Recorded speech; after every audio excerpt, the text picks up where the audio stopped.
ትራንዚት ላይ ረጅም ሰዓት ተቀምጠው ያውቃሉ ወይንስ በረራ መልጦት ያውቃል? አብዛኛው ሰው ትራንዚት ላይ ሲሆን ኤርፖርት ውስጥ ቁጭ ብሎ ሰዓት መቁጠር ብቻ ነው የሚመስለው።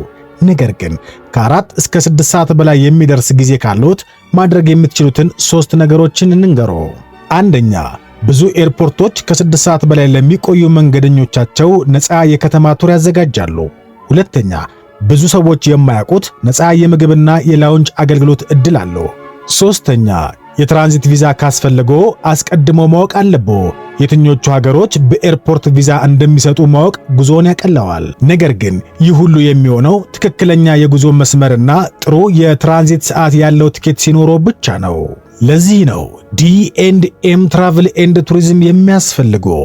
ፈጣን፣ አስተማማኝና ከጭንቀት ነፃ የሆነ የጉዞ አገልግሎትን ከኛ ያገኛሉ። አሁኑኑ ይደውሉ፣ ትኬቶን ይቁረጡ። አሁንም በልዩ ቅናሽ ላይ ነን። ዲ&ኤም ትራቭል ኤንድ ቱሪዝም፣ የጉዞ አስተማማኝ አጋር።